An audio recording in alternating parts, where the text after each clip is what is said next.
Imagine walking into a laboratory. On the table sits a maze.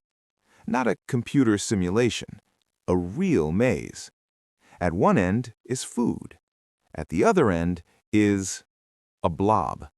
No brain, no neurons, no nervous system, just yellow slime. And within hours, the slime solves the maze. Not randomly, not by accident, it finds the shortest path. Now, here's the disturbing part. This slime, a single-celled organism, sometimes solves network problems better than human engineers. Welcome to one of the strangest discoveries in biology, the genius of slime mold. What is slime mold? First, we need to meet the star of the show. Its name is Physarum polycephalum. And if you saw it in your backyard, you might think someone spilled scrambled eggs on the ground. It's bright yellow, it creeps slowly across surfaces, and biologically speaking, it's weird. Very weird. Because this organism is technically one giant cell. Yes, one cell. But inside that single cell are thousands of nuclei, all sharing the same cytoplasm, like roommates in a microscopic apartment. Biologists call this a plasmodium, and this strange structure allows slime mold to stretch itself into a giant web-like network. Imagine a blob that can turn itself into living plumbing pipes. Those pipes constantly grow, shrink, and reroute, which turns out to be the secret to its intelligence. The maze experiment. In 2000, researchers in Japan decided to try something unusual. They built a maze. At one end, they placed slime mold. At the other end, they placed food, usually oat flakes, which slime mold apparently considers gourmet cuisine. Then they waited. At first, the slime mold spreads everywhere. It sends tiny tubes down every corridor of the maze. It looks chaotic, messy, like biological spaghetti. But then something incredible happens. The slime mold starts retracting the wrong paths. Dead ends begin to shrink. Unused branches dissolve. And slowly, the organism leaves behind only one strong pathway, the shortest route to the food. No brain, no memory, no GPS, just optimization. The Tokyo subway experiment. Now here's where the story becomes legendary. Scientists asked a dangerous question. What if slime mold could design network transportation networks? So researchers placed oat flakes on a map of Japan. Each oat flake represented a major city around Tokyo. Then they placed slime mold in the Tokyo position. What happened next shocked everyone. The slime mold grew outward, connecting the cities with nutrient tubes.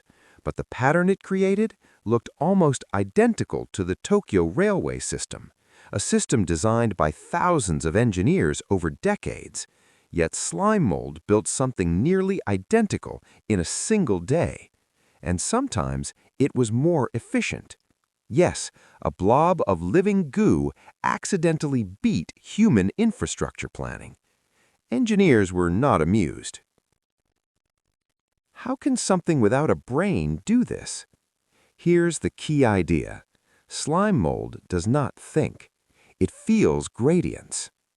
Inside the slime mold, fluid constantly flows back and forth through its network, like tiny biological tides. When food is nearby, chemical signals increase in that direction. The tubes carrying more nutrients grow thicker. The tubes carrying less shrink. This creates a feedback loop. Strong paths grow stronger, weak paths disappear. In computer science, this process is called distributed computation. Instead of one central brain making decisions, the entire organism becomes the computer. Every tube contributes information. Every flow carries data. The slime mold is literally thinking with its body. Nature's secret network designer. Scientists realized something important. Slime mold is solving the same type of problem humans struggle with: network optimization. Things like transportation routes, internet connections, supply chains, power grids. All these systems need the same balance: efficient, resilient, redundant when necessary.